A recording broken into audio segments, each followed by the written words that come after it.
All systems go. Good evening, ladies and gentlemen. Welcome to this petition hearing evening. I am Councillor Jonathan Bianco. I'm the Cabinet Member for Property, Highways and Transport. The details of the business being considered are in your agenda packs. And as I mentioned earlier, we are live on YouTube. So if people don't want to be seen tonight, stay behind the camera.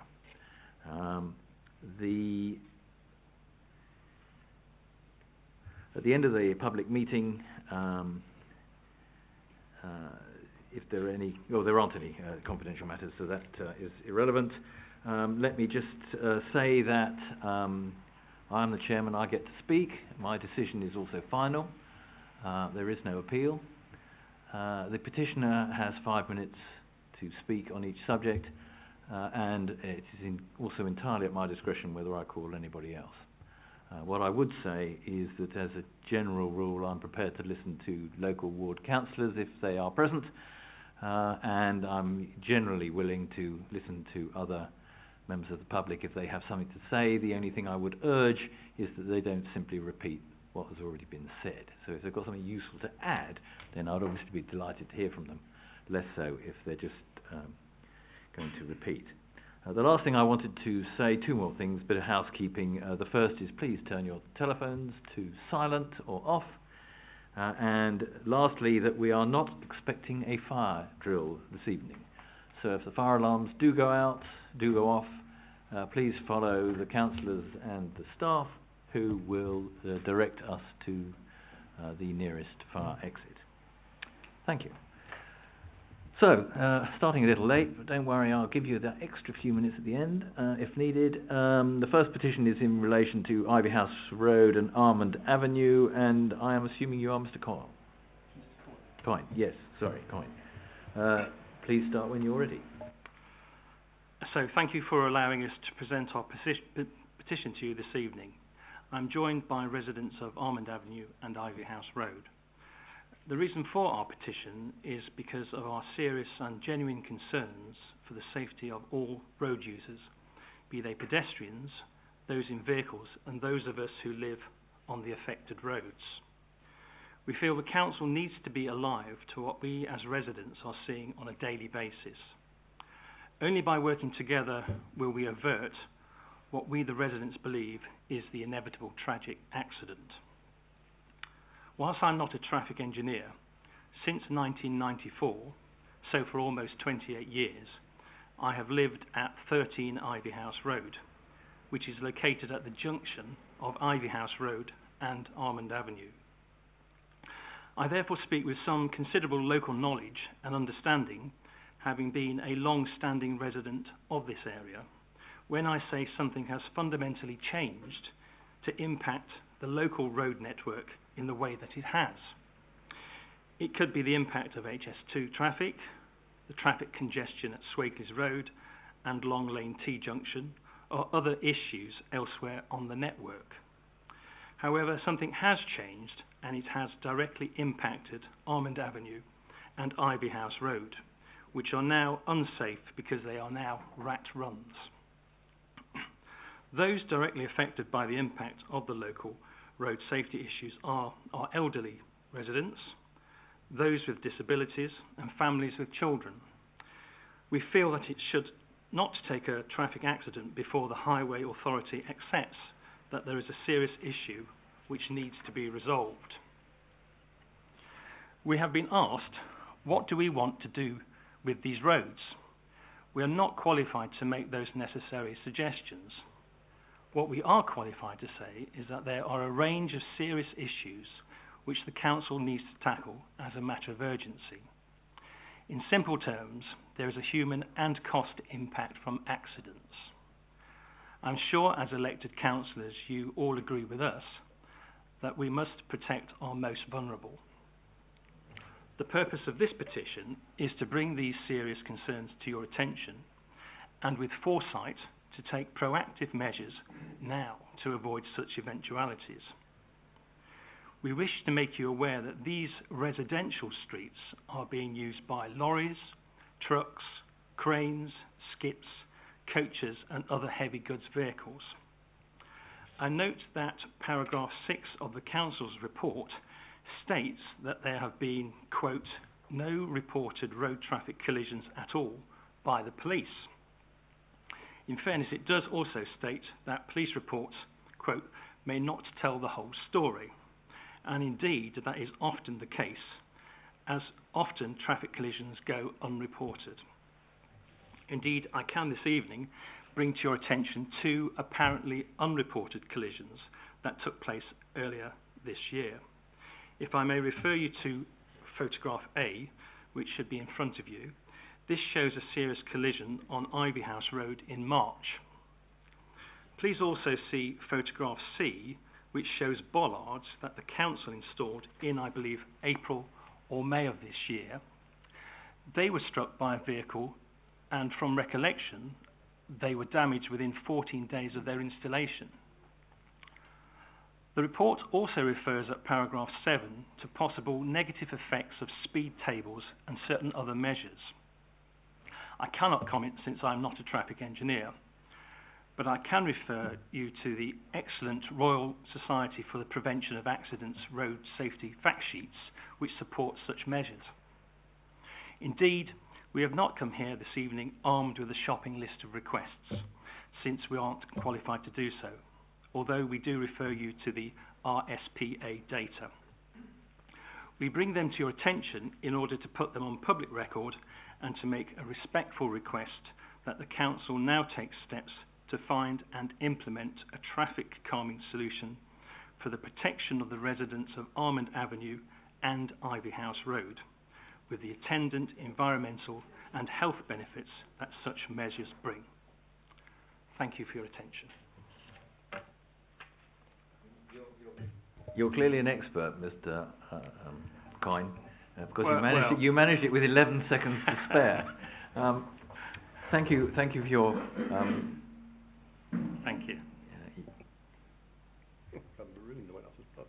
Yes, and that was obviously a firework went off to celebrate it as well. In a minute, I'll call Mr. Knowles just to impart some further information. Because we have had the results of the speed and vehicle assessment studies back. And I'm assuming that one or both of the ward councillors, one of the ward councillors would like to speak. Perhaps actually, Councillor Goddard, would you like to speak now? I'm afraid you'll have to come over here and either sit beside Mr. Coyne or usurp him briefly. As you need to be heard by our YouTube audience too.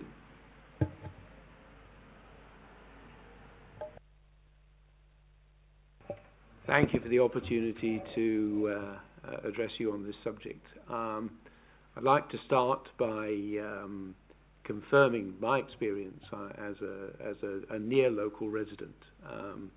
It is absolutely clear that the junction between Swakeleys Road and Long Lane is an increasing pressure point and an area where there is considerable congestion, and that it is increasing practice of motorists to take the advantage of Ivy House Road and Almond Avenue as a rat run. That is absolutely clear, I think well understood in the locality. I think all I would wish to add to Mr. Coyne's comments, which I completely endorse, is that these are both absolutely residential streets. They were not designed for the weight of traffic which now progresses through it at rush hours, and so I would encourage officers and you, Councillor Bianco, to consider remedies which might prevent the use of these streets as a rut run. Thank you very much. Thank you. I too have tested this street just to show there was no hard feeling. I hope I couldn't be regarded as a rat runner, but rather as an interested party. And on the day I did so, I got stuck at the end of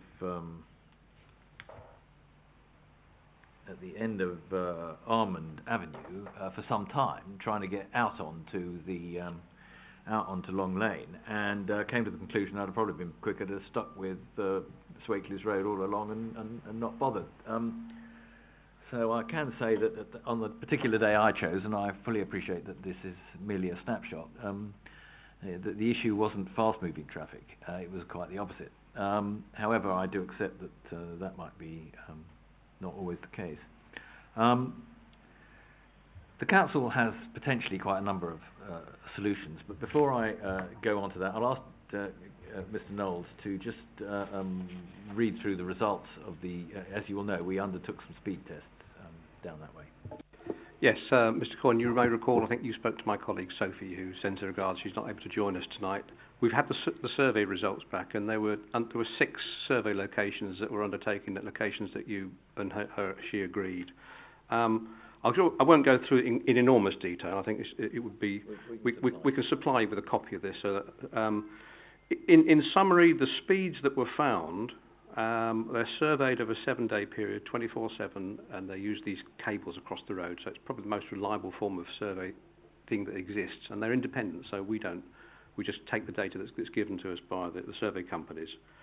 I mean, the positive news in some respects is that the 85th percentile, which is the percentage of speed at which, at or below which 85% of vehicles are travelling, so it's a higher figure than the average, and it's the figure that professionals use as an assessment, was generally sort of 26, 28, 22, 30 in one location in Ivy House Road, just south of Almond Avenue, and 29.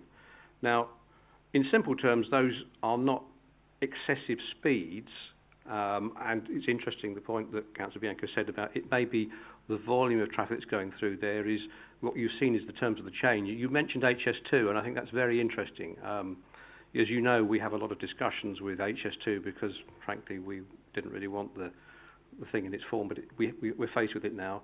There's a lot more activity that's going on in Long Lane, further up towards the High Street with the tunnel boring machine that's recently started. We're very concerned about the level of HGV movements, and we do have discussions with these contractors on behalf of HS2. I would ask if you have any evidence that any of these vehicles that you've seen, these large lorries, actually has, say, HS2 on them, then I think that's useful. That's very useful evidence for us to take back. So, in terms of the numbers of lorries, overall, of a street of this nature, they're not excessive compared to other streets. Now, obviously, you're saying to us there's been a change over time, and I'm not arguing with that. I'm just saying the statistics are the statistics, and they show certain information. So I'll share this data with you and the ward councillors too, but the speeds that are shown in the survey are not considered excessive to the type of the road. May I respond? Yeah, I mean, just to thank you, David. I mean, all I would say is obviously that is just one piece of evidence. I mean, you have the evidence of the locals here and myself who would not necessarily agree with those statistics. I mean, I think also I would say that it's not just about speed, it's about sheer volume of traffic as well. And I mean, as we know, if I refer you again to the RSPS information, accidents can be happening at 15, 20, 30 miles an hour. I mean, you can have serious accidents at 20 miles an hour. So I think what I would ask you to sort of also focus on is obviously speed, but also the sheer volume of traffic and the nature of the traffic that is coming down those roads. While you're still there, is it your understanding that the traffic is mainly going in one direction, or is it both directions, or is it one direction at one time of day and another direction at the other time of day? I mean, is there a pattern? Well, this is just me as a non-expert and what I can see out of my window. But I did actually send some videos to Sophie, just to give an indication of what is flying, sorry, being slightly pejorative, what is coming around the corner. But it tends to be, from my vantage point, traffic coming off Swakeleys Road and turning into Almond Avenue, or going straight down Ivy House Road. There seems to be, and again, please don't quote me because I'm not a traffic engineer, there seems to be less traffic actually coming down Almond Avenue, but again, there is a resident here on Almond Avenue who might have a different view. Thank you. Well, clearly there are a variety of routes we could go. We could erect a few of these flashing warning signs that flash on when you're going too fast. We could, I did even consider the merits of making the road one way, so that against whichever we thought was the prevailing problem. And there are other things we could do with cameras, which we will look into and come back to you. I have a pathological and personal hate for humps or raised tables, or there are various technical names for what you and I would essentially understand as humps. And our experience also is that we've had more than a few occasions when residents have petitioned for humps, and in the past we've put them in. And then when they've realised how much noise is associated with them when lorries go over them and such like, the attraction of them wears thin pretty quickly. And it's slightly wider than that, of course. Sometimes you find that everybody's in favour of humps until they happen to find out it's outside their house. So there are issues around that sort of approach. But I hear what you're saying. We will come back to you with our views and a way forward. There are 4 recommendations here on this report. Sorry, just before I go on, is there a resident who would particularly like to add something that hasn't already been said? Deafening silence. Okay. So, they're all very Mr. Coyne, you have 100% support. That's good to know.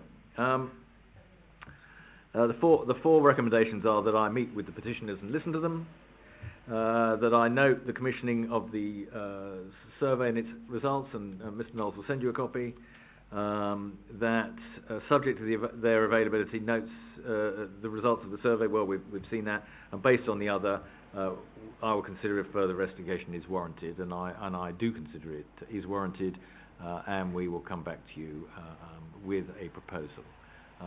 My personal thinking at the moment is that maybe we could do a no right turn between certain hours with a camera. It works quite effectively in other places.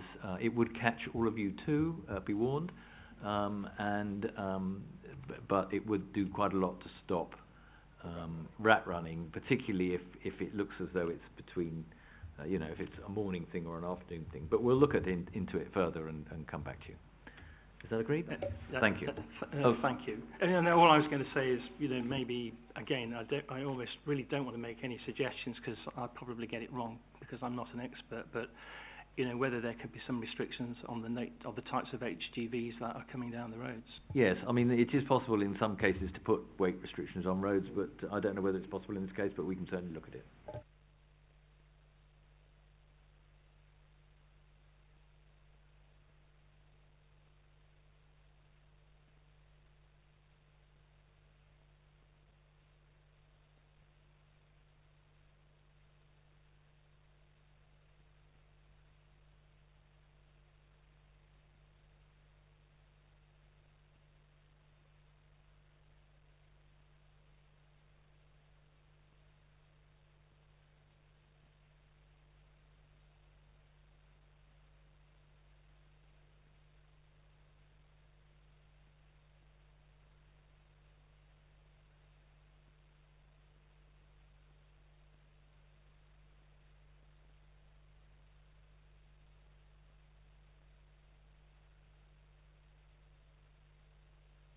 Do I have a speaker, please? And you're Mrs. Gill? I am. Splendid. Thank you. Everyone, I'm Manny. I live on Glebe Avenue. Firstly, I want to say thank you for the opportunity to allow me to come here and speak about a road that we feel really strongly about. So I just want to give some people some context about Austin's Lane in case you're not familiar with it. So Austin's Lane is not your typical road. For starters, there's no footpath. I know that this has been challenged in the past, but due to the TfL line running below Austin's Lane and the small stream that we have at the front means that there's restrictions around having a footpath. There's also restrictions around the width of this road. So it's a very narrow road and often there's near misses when you've got two cars coming at the same time. I've often nearly had my car clipped when I've had a car trying to get past me. And it's a road that has many different access points. So the different access points we have is Growing Tree Ickenham Nursery, a very popular nursery in Ickenham. We've got Glebe Primary School at the end of the road, and then we've also got Austin's Lane Playground. We've also got Austin's Lane that is continuously used, I just heard it previously as well, as a rat race in Ickenham. We see a lot of people trying to cut out the long lane traffic, entering in through the Glebe estate, past Ickenham train station, and then leaving through Austin's Lane, which means that it's a road that is used often and daily and at very fast speed. We've got parents rushing to drop their kids and get to work. So straight away we've got some challenges on that road. We also have no lighting on this road. Again, I think this was asked for in the past, but due to certain permissions on the land and the TfL running below, it means that we cannot implement any any lighting. This is a concern now as the days are getting darker quicker. We've got people driving at high speeds, no footpath, nowhere for parents to move and navigate their children to. So straight away we've got some challenges there. Now, in the petition that I highlighted, in particular, we have concerns around the drivers speeding past. We know that this road is used by young children. I'm a mum. I drop my child off to nursery every single morning and I collect him every single day, and I'm often pushing him to the side just to avoid a car coming at me and hitting him. It's really important that we recognise that this road is used by young children and we need to protect the children of Ickenham because it's an accident waiting to happen. There's parents walking with pushchairs, there's children on scooters, there's children on bicycles trying to get to Glebe School. I appreciate that there is a sign highlighting that the road is used by pedestrians and drivers should take this into consideration. As a pedestrian walking down this road, I can assure you that road sign is having no impact on drivers.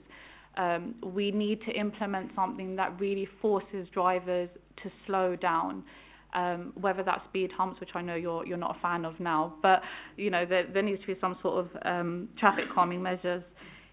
Just want to highlight, I don't know if you're on the Facebook group, but I'm often seeing how many people take to Facebook to complain about this particular road. So just to put it into context, a quick 2 minutes that I did a search on Facebook.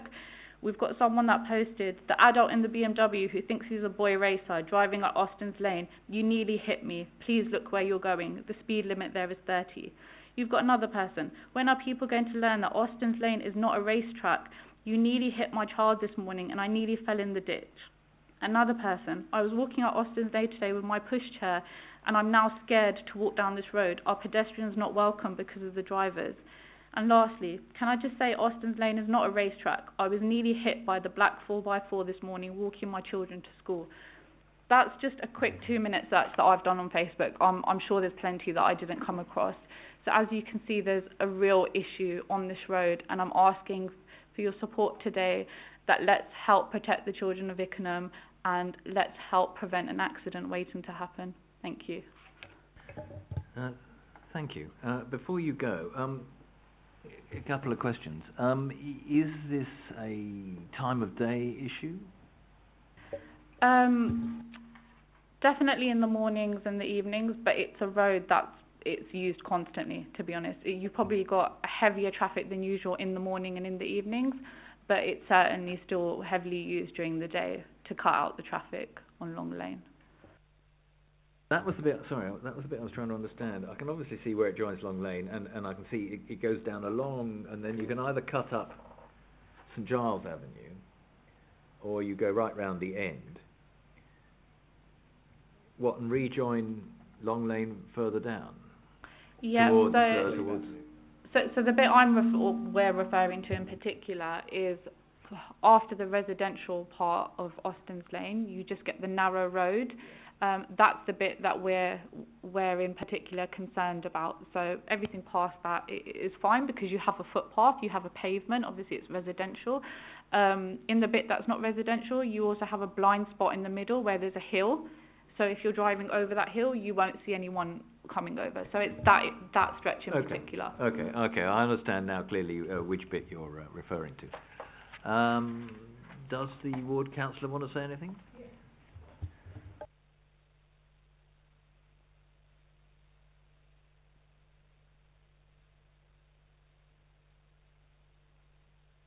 Councillor Lavery. Thank you, Councillor Bianco. I'm actually covering tonight for my colleague, Councillor Banerjee, who was liaising on this, but he was unable to be with us. Here in support of petitioners, clearly we do need to establish, and I don't believe speed surveys have actually been done on this road as yet.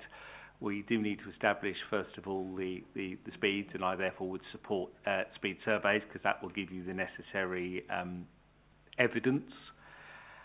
But clearly this road does raise other issues, particularly as it's used by children going towards the nursery and the school. So there will be lots of parents with small children walking on a section of road that doesn't have a footpath. And I accept there are challenges with that, given the road, the width, and other issues. So I think we will need to look at ways of making this road safer, because the combination of no footpath and small children heading towards the school is not a good one, and before it does become a problem and causes a nasty accident, it would clearly be helpful if we can find a solution. Clearly it seems to be the second one in a row tonight where rat running is an issue. I am very familiar with it and I'm going through it regularly, and the whole, I understand why people are tempted, because the whole junction in and around the pump just does jam up pretty well permanently. It certainly does it in the morning, and it certainly does it at the evening rush hour, and people are tempted to find their way around the back and rejoin the road later on, and clearly part of that's what's going on here. So yeah, I would support if we can find measures to improve the safety of the road, and obviously guided by the surveys that will be undertaken. Thank you, Councillor Lavery. Mr Knowles is going to fall over in shock in a second or two, so I just give fair warning.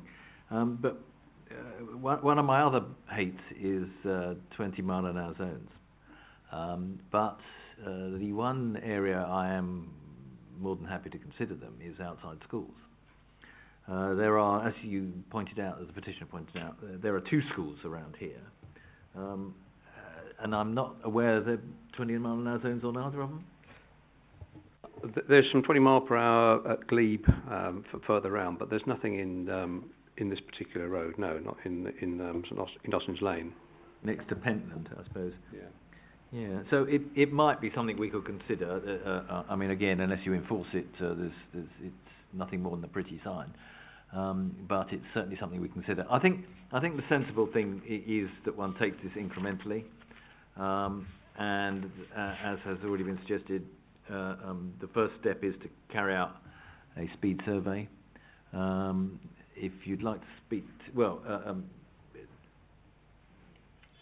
Mr Knowles will give you I'll give you a guided tour. I actually have got here a plan of the road, and if you would like to contribute, and you can have the support of your ward councillors, if you tell us where you think the survey should be, and you've mentioned things like the bits where there's you're more than welcome to mark on the plan, and then we're doing the surveys based upon your local knowledge and expertise. If you're prepared to do that, that would be really helpful. The only bit that I think might be of concern is that generally we tie these boxes to lampposts, and I suspect that the bit they want surveyed is lamppost free. We'll I think in this case, Councillor Bianco, we're quite fortunately well provided for by trees. Splendid. So I think hopefully the trees will be sufficient to change that. Yes, madam.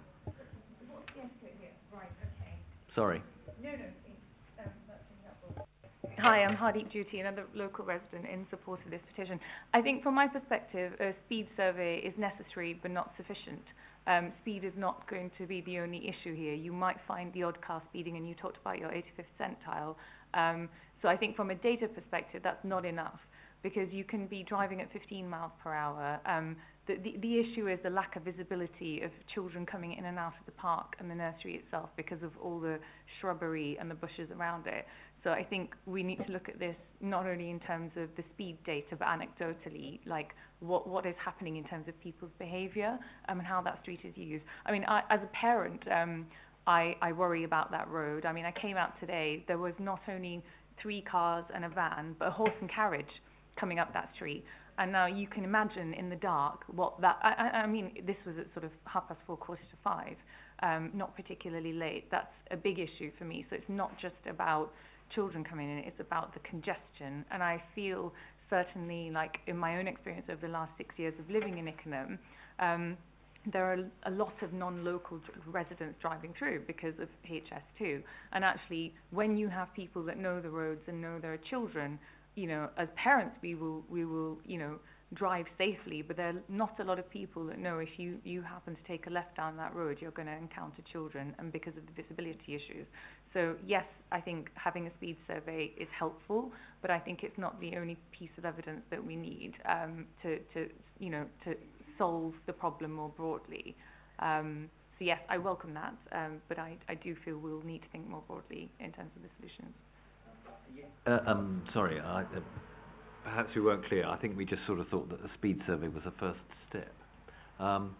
Clearly, if there are issues around visibility at the exit and entrance to parks, then we can look at possibly cutting back shrubbery or you know, making somewhere to stand so that you don't come straight out of the park onto the road. And the gentleman immediately behind you is in charge of our green spaces, so we'll be able to accommodate all those things, I'm sure, when I speak to him later about that. So yes, I accept that there is... I mean, the fundamental problem here is that A, there is no room for a pavement, and B, there is no opportunity to put in street lamps, both of which would help. They don't stop speeding, but at least you'd have somewhere safe to walk and people would see you better. You'd see... Anyway. So that's a fundamental problem, 2 fundamental problems we can't readily overcome. But let's start.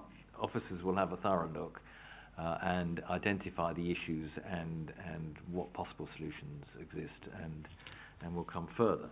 And we'll come back to you and see where it goes. And if one of you or all 3 of you would, or however many of you would like to sit and decide where you want to put the... How many do we install? 3? It's typically 3, but I mean it's really based upon need, really. It's, you know, if there's blind spots and things like that, then we can put more. But you know, there's no point doing overkill. If you get 10 surveys that say the same thing, then it's a balance. Okay.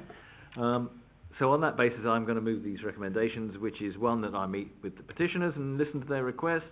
2, note the package of improvements already undertaken by the council, which are what? I mean, as it says in the report, there are fairly basic things like signs and things that have been alluded to already. The difficulty is the nature of the road being a narrow road dating from enclosure in 1780 and et cetera, et cetera, et cetera.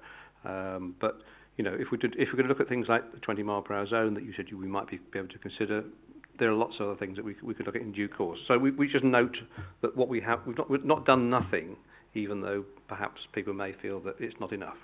One last shot.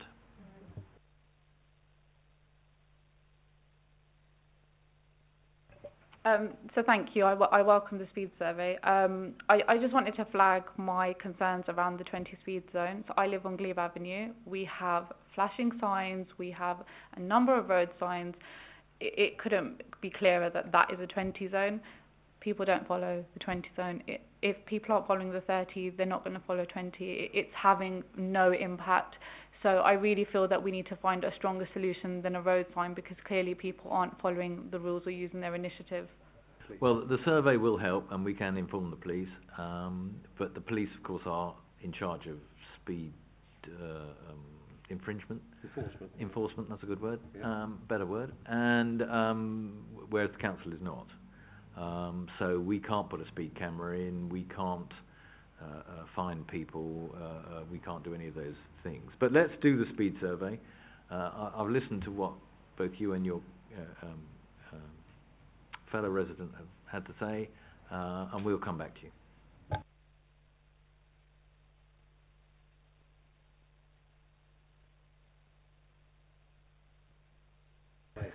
St Andrews Road, Churchill Road, Uxbridge.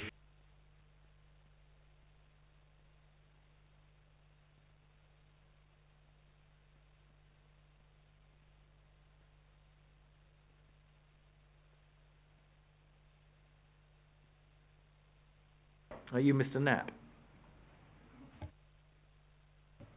Yes, indeed, I am. This is my... Right, so the issue we have at the junction, which is already being investigated from what I understand, is that topographically, if you look at it, it should clearly be a T-junction, whereas the right-of-way is given to the road that clearly would not be considered, if you have it in front of you. So the issue is that drivers from Chippendale Way roundabout drive straight over the junction without realizing that they're supposed to turn left and to signal, and this has caused many issues within our development. It's a very high density area. More flats are going up as we speak. There is a nearby school, and soon there will be an elderly establishment as well. So the junction is in its current form just clearly unsafe. I'm sure you guys have the data to kind of back that up on your end. From what I understand, the developer, St. Maudwin, is working with the council to work on a solution to this. However, we're not really privy to what's being discussed. So I'd like to just get a better idea of what the proposed solutions are. Well, I think at this point I'll ask Mr. Knowles to comment. Yes, thank you, sir. I mean, the report, hopefully you've seen the report, and the report says quite boldly in it that it's not possible to put a mini roundabout, but I have some more positive news for you. The advice that we had was from the developer, who you're aware of, and their consultants. And I would say that my engineering colleagues have pushed back against that because we were less convinced that it was not possible.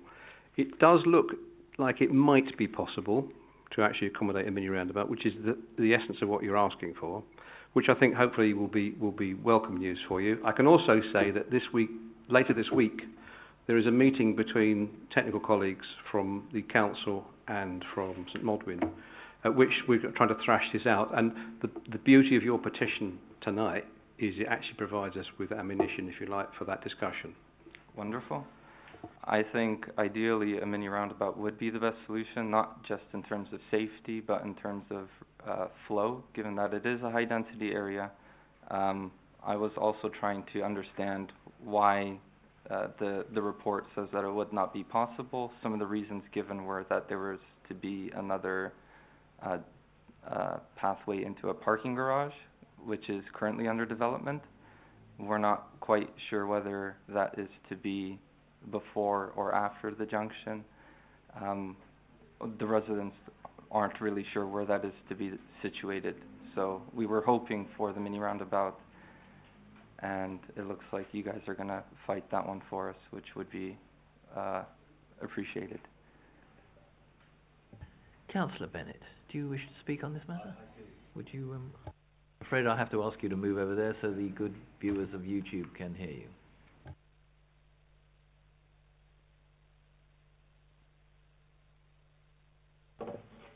Thank you, Councillor Bianco, David. So I'm Councillor Adam Bennett, for those who don't know me. I'm one of the 2 electable councillors for Hillingdon West. My colleague Rita Chamdale, councillor, is sat there. So I think Mr Knapp's petition for a mini roundabout is long overdue, and I fully support it. I've lived on the St Andrews Park estate for over 7 years. just a short walk from this locale, and to be blunt, it's one of the most dangerous and poorly designed road junctions I think I've ever seen. I like to think I'm a safe driver. I've been driving for 20 years. The number of times I've had an accident, almost not through my own fault, but because of the bad driving of others, which really is down to the design, and also the fact that there is absolutely zero road signage there, warning of the give way, and also the road markings are very faint. There is a train of thought that this came around by accident. So when Churchill Road was being constructed from the south and it eventually met with St Andrews Road at this junction, we were kind of aware that the initial plan was that Churchill Road would run all the way through from Park Road through to the Greenway. And you'll see evidence of it today. So the road name signs at the Park Road junction actually have been installed as Churchill Road. About 3 months later, somebody got a big white board and stuck it on top for St Andrews. And the master developer, Vinci St Modwin, told us at the time that this was because there were rat-run concerns, and if drivers realised that they could get on Churchill Road from Park Road through to the Greenway, they'd use that instead of the congested Hillingdon Road at rush hour. The risk of a serious collision, an accident, really comes in two primary ways, which you probably observed. It's drivers coming from Park Road roundabout that want to drive south on Churchill Road, and they don't realise they have to give way to the left. And that has become more dangerous since the retirement complex was built, because previously it was wasteland. You could actually see down St Andrews Road. Now you can't at all, particularly at night. And then coming north on Churchill Road, if you want to carry on straight ahead to Park Road, again, people don't realise that they have to give way to the right. And it's a sharp 90-degree turn, which is very odd to have a continuous road that effectively changes complete direction with very sort of limited advisory. Mr. Knapp mentioned that John Locke Academy is very nearby, Dowding Park. We also have the retirement complex with over 100 elderly people moving in the next few months. And I just wanted to add as well that kind of on the map is slightly misleading in that it looks as if Churchill Road slightly meanders to the right when it joins St Andrews. Actually, the reality is it is a straight join. Thank you. No, thank you. I can see from the photos and my own inspection that it's a straight join. I think the only sensible. Thank you. I think the only sensible thing we can say is that we agree, basically, and we are. Well, I think it's important that we negotiate with VSM to see whether we can achieve what we need to. And clearly, if we can get if there is room for us to install a mini roundabout, then that seems like a sensible, the most sensible option. So let's push on that way. If we can't, then we'll have to come back and look at other ways we might be able to highlight the problem so that it doesn't become such an issue. But I see what you mean. It's quite clear that it's easy to make a mistake, and I also accept what you're saying about the fact that now that building is blocking the view across. It's worse. So unless anybody else has something they're dead keen to add, I will move. Suggested slightly different ones for number 3. Yes, I will move the recommendations 1, 2, and 4 with an amended 3, which is option 1 is recommendation 1 is to meet and listen to the petitioners. Second one is to note the dialogue already underway with the developer at St Andrews Park. The revised 3 reads, asks officers to continue negotiations with the developer at St Andrews Park with a view to deliver a mini roundabout as requested by petitioners, if at all possible, and furthermore, asks officers to report back to me as soon as this possibility has been established. And option 4 is to consider the testimony of petitioners and their ward councillors, and to ensure that this is used to inform the design of appropriate measures aimed at ameliorating their concerns. Sorry for my poor reading. Anyway, those are the 4 options. The 4 recommendations, which I move and agree. Thank you. Item 7. Agenda item 7. Is Mrs. Babukati here? Thank you.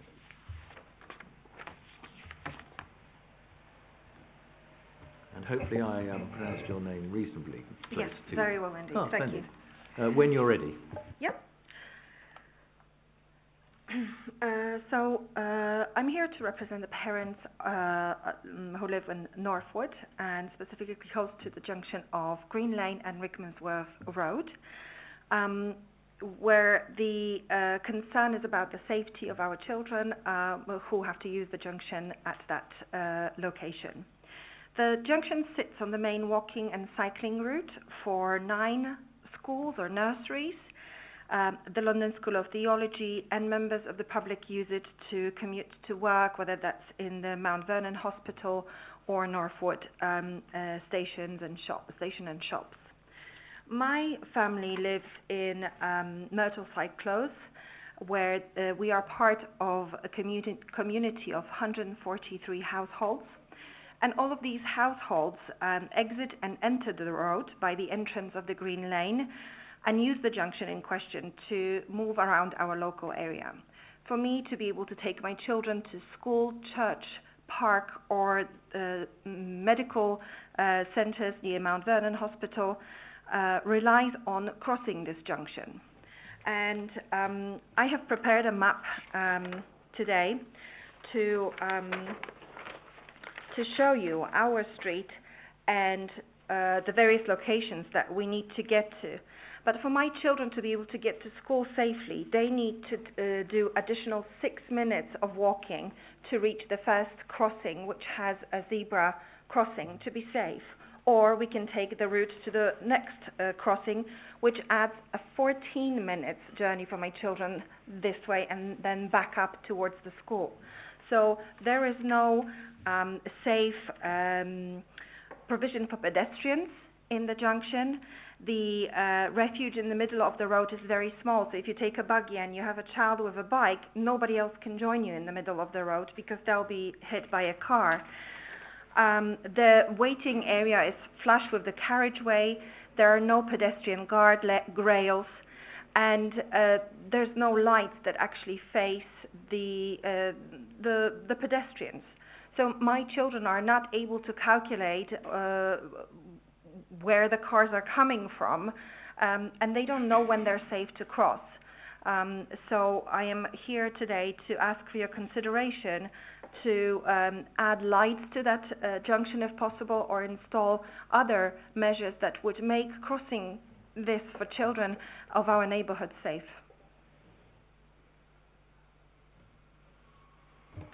Thank you. No ward councillors present? No ward councillors present. Anyone else related to this petition? No? Okay. Well, I know this junction extremely well. I live in Northwood. I use that junction, I drive through that junction many times a week. I have seen pedestrians cross many times, phasing with the lights to get through. Previous information we've collected indicates very low use by pedestrians. Now maybe that's because they don't feel safe crossing, but certainly in numerical terms it's very low. And there's been, luckily,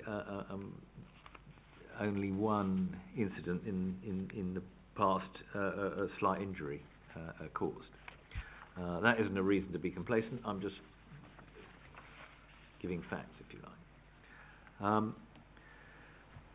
One issue we do have, because of the because it's a set of traffic lights, is that altering lights, traffic lights, is not at the behest of this council. It belongs to Transport for London, and therefore we can only make requests to them for them to consider.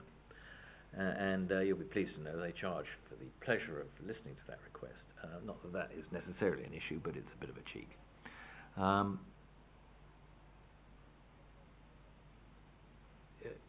is there anything you should add at this point? Well, no, I think you've covered it pretty well, Councillor Bianco. I mean, just to say that we have looked at it in the past, and we have asked Transport for London in the past.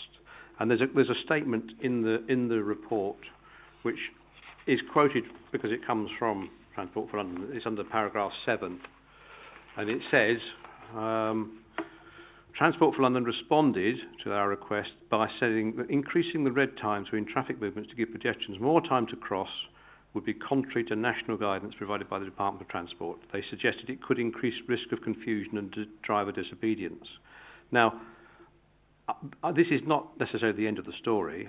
This is not the first petition that we've had for this, and you've presented your case very well today. The question really is for Councillor Bianco to decide whether he wishes to take this up, the cudgels up again, if you like, with Transport for London, and say that there's been more than one representation of this nature. There are schools. Actually, the plan that you've got there, if you don't mind sharing that with us, is very useful because it gives us some evidence of where people are moving. Although there's a fee that Transport for London do charge us, the slightly better news is that they use that as like a non-refundable deposit. So should a scheme go ahead, they say, well, we asked you to pay a certain amount of money, but we'll use that against the scheme. So really, the deliberation is for members. That's me. Thank you. Well, I think we should approach it. I think it's not unreasonable to see if we could have a slightly lengthened period for pedestrians. As a car driver, I'm not much in favour of that, but as a pedestrian, I can see the benefits. So I'm prepared to recommend that officers make that inquiry. And then we'll have to see what they say. I mean, what there isn't room for is another pedestrian crossing. I have to say that pedestrian crossings are another of my bête noires. If you've been in here earlier tonight, you'll be beginning to build up a bit of a list. The problem with pedestrian crossings, again, is that they're installed at huge expense. I mean, even the basic crossing costs the best part of 30,000, and anything more sophisticated, it runs up considerably more than that. And the number of times I stand near a pedestrian crossing and see people crossing the road 20 feet either side of it, rather than using it, is too many for me to count, and infuriates me every time I see it. I just think what a waste of money that was. But in any event, I digress rather here, because there isn't room, because of all the road junctions that are there wouldn't be a place to put a pedestrian crossing. Even if that was the desired outcome, your children would be still walking large distances up one of the roads to find the crossing point. So I think the sensible thing is, let me move these recommendations. Recommendation 1, which is to meet and discuss with the petitioner. 2, note the previous pedestrian data which I've mentioned. I note that there's only been one recorded accident, which is the case. I note, which I've mentioned to you, that this is in the behest of TfL and not us. But I'm happy that I note that they charge £5,000 as an upfront levy, but I'm happy to recommend that officers pursue that, and we'll spend the money and see if we can get a different result. But and we'll let you know. I think it's a short answer. Thank you.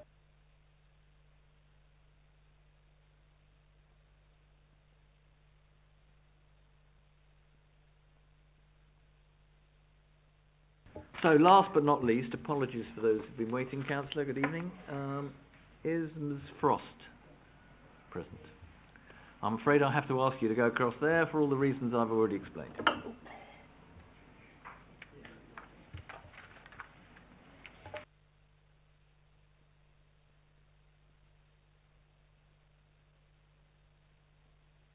When you're ready. Okay. First, thank you very much for listening to my petition. I appreciate you taking the time. I'm not a professional, I'm just a working mum, so a bit nervous. I have got together a document here, which if I can approach your desk, I can give to you after. I am petitioning, and I'm accompanied by another resident here, and my local ward councillor, Ms Gardner. I've basically been a resident in Cold Harbour Lane, nowhere near as nice as Northwood or Ickenham, but you know. but I'm a resident, and I've been a resident in the same property, in the same home now for over 50 years. We've witnessed a considerable change in the circumstances in Cold Harbour Lane, and the problem over the last, I would say, 6 to 10 years has escalated.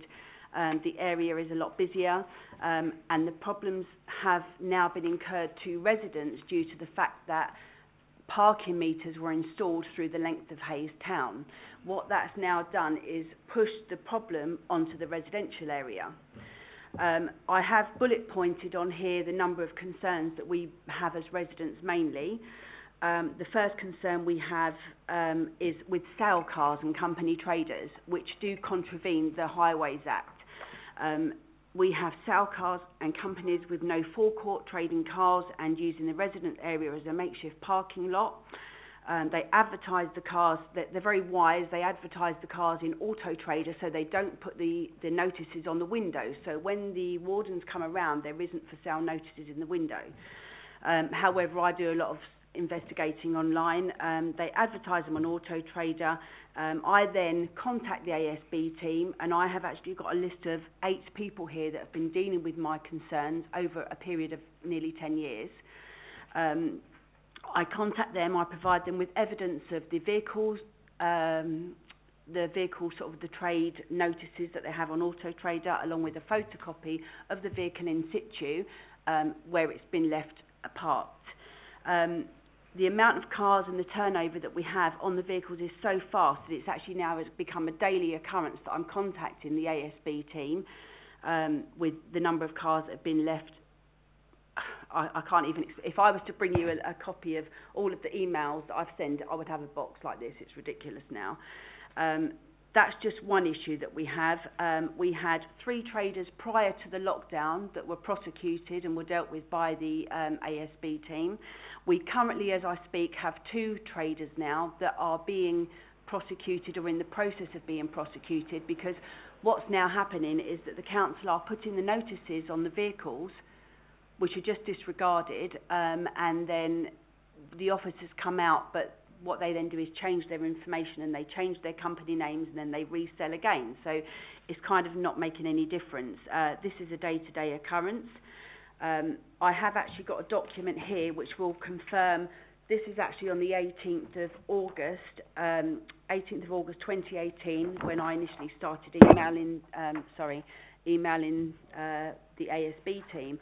I've also got a document here where over a certain period I was dealing with a lot of the ASB team officers, and I mapped the number of cars that were being sold by traders in and around our property. In total, on one occasion, there was 32 cars being traded roadside, again, some of them with no tax. So they were contravening actually 2 laws, because there was no road tax, so they shouldn't have been on the road anyway. And also they was advertising the vehicles. So that's just one issue. Along with that, we also have the other issue of cars that are left for numerous weeks with no tax and no insurance outside our homes, because we have 2 companies along Cold Harbour Lane that actually do MOTs, and they trade cars. They got them from auction, park them up, leave them there, and then get whatever they do. We then also have a number of vans, and we have companies from Hayes Town, i.e. Heathrow Budget Tyres, numerous vehicles from Hayes Town parking their white minibuses, huge big white minibuses and white vans all along. So if there is anywhere left to park, once the traders have taken all the spots, we have the big white vans that park up and the minibuses. The problem with that is that even the people that do have driveways, and not all of residents have driveways, is that the vehicles are so large that it deems your driveway impossible to use, because you can't safely see to get out of your driveway past those vehicles. We then have a number of Uber cabs, which was reported to the London Borough of Hillingdon contact centre. We had, during lockdown actually, we actually had 8 Uber cabs parked up outside from March to the October. But the Uber cab drivers thinks it's okay to pull up over your driveways, park wherever they like, sit there to have their lunch breaks and their dinners and whatever, and then throw all their takeaway rubbish on the floor, which I did report to London Borough of Hillingdon. We have the commuters who park there because... I'm going to need to ask you to wind up.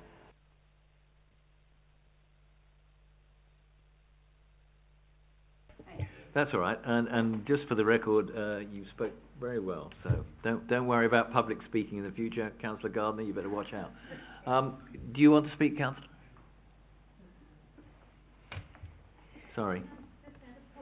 No, in a minute I'll ask for other comment. Yeah.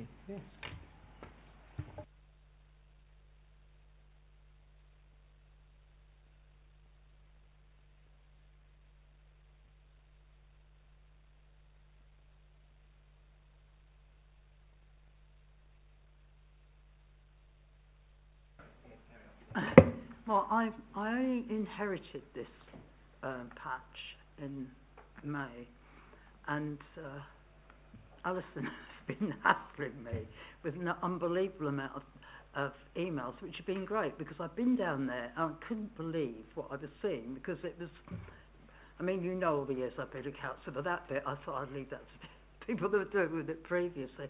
But it's absolutely unbelievable. I mean, what I've done is I've circled on this map the actual bit that is in Hayes Town that I represent, where I think they need to have resident-specific parking, because it is absolutely ridiculous. And there are houses that have got drop curbs and with their front, you know, that people can drive in. There are cars parked there. What the lady said is true. There are vans everywhere.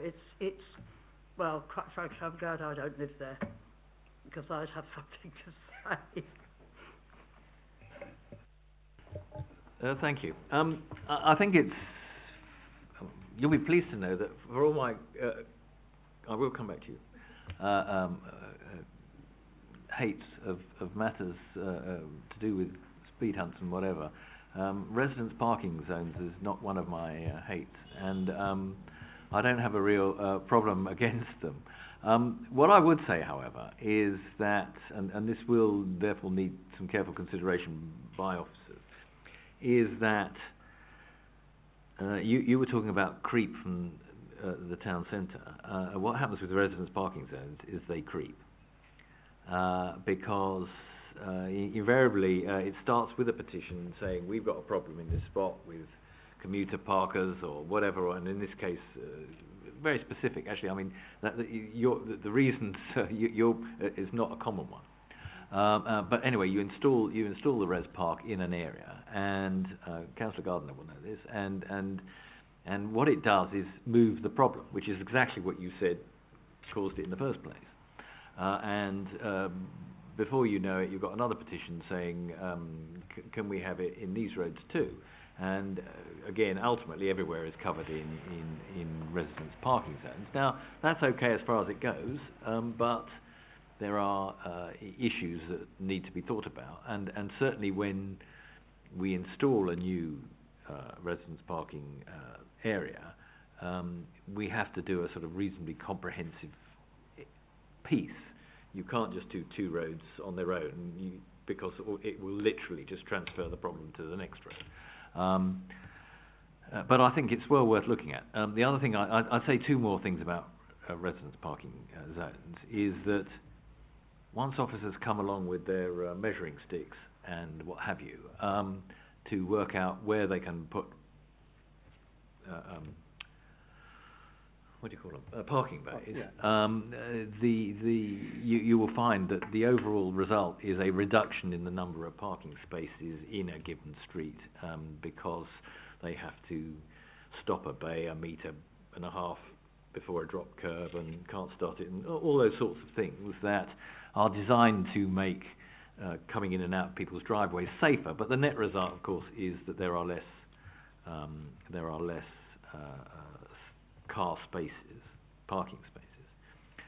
I think the other thing I'd say is that, of course, currently we give the first permit free, and then we charge quite a lot for the second and subsequent permits, if people actually want them. And so there is a bit of a mixed feeling, but I think it's well worth investigating here. What is also quite clear to me so far is that our antisocial behaviour team need to kick up the and I will make sure it's thus rendered. It's a shame Councillor Lavery wasn't still here, because that's one of his responsibilities too. We could have got him, but I'll speak to him. I did say to the team, in fairness to them, they Yeah, I think the issue is yes, it may be unfair for me to say what I just said, so I apologise to them. But what I think we need to look at is how we can use them more effectively, and it may be that the only way we can actually go forward is to put a parking scheme in. That's the only way we'll cure the problem, or it may be that they can be used more effectively to try and drive the problem away. Sorry, madam, you wanted to say something. I'm afraid I'll have to ask you to go over there.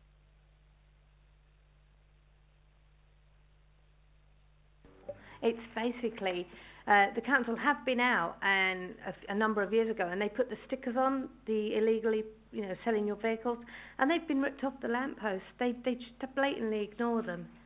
And I've said to them, there's a sign there that tells you can't sell your vehicle here, and they just shrug their shoulders, lock the car up, walk off. And when you do get a car that has a for sale sign on it, and you come along and they put their stickers over them, and that, they come back and they scrape them off, and then move the vehicle further up the road. Thank you. Mr. Knowles is keen to add a word. Councillor Knowles, that's very good. All I was going to say was to not really to change anything, but to say that clearly one of the challenges that the antisocial behaviour team face and you as residents face is the influx of people who shouldn't be there, frankly. And of course the tools in which they actually have to catch these people are limited. It is true that a parking management scheme, if it were to go in, actually it's often said it returns the street to the residents, because clearly if people are parking there, they're going off on holiday or they're commuting, whatever, they will be dealt with. So it does actually, it could potentially answer your prayers. The point that Councillor Bianco said is also true, that you will end up with a slight net loss in terms of the overall, but clearly what you're saying at the moment is you can't park there anyway because of all these other people that park. So, anything is beneficial. Another quick point was to say, you mentioned driveways and being obstructed. Are you aware that if you register your driveway at the moment, yes, you know that, so that the council will, so if people do park partly across your driveway, you can already get these people dealt with, and you phone up and someone comes, chats around on a moped and gives them an instant ticket, and then the last point I was just going to say was, also echoing what Councillor Bianco said, was in terms of, this is where we would need to come back to the ward councillors just for a little bit of a steer, is do you wish to push any of this scheme into the side roads from Cold Harbour Lane, because of the point that was being made that sometimes these people will say, well, all right, I'll park in East Holme or I'll park somewhere else. Don't necessarily have to answer that now. I think it would be sensible that we have we do sort of take that up with you and just see what you think in terms of, as we develop this and move it forward. Thank you, Mr. Knowles. Yes, I agree. I think that makes sense. Comes back to this. You need a sort of an area rather than just a linear strip. One last bit I was going to say is that funding for parking residence schemes comes from TfL, the mayor. Yes, we have managed to secure funding. There was a big gap. Many of you know that the problems that TfL faced, but good news is we've got some money again. So in theory we can spend it on such a scheme. So let's investigate it. There are 3 recommendations. One, that I meet the petitioner and listen to what they have to say. Secondly, that I ask officers to add this request to the council's parking management scheme programme, and investigate and look at and talk to you, Councillor Gardner. And 3, having heard what you've said, ask that any of the evidence you've kindly supplied it, and we will push matters with the ASB team to see if there's anything we can do that we're not currently doing. Because sometimes we can try a different tactic that works maybe more effectively, or by having a purge or something. But let's see what we can do. But one way or the other, I would hope that we can improve this over a period of time. Sure.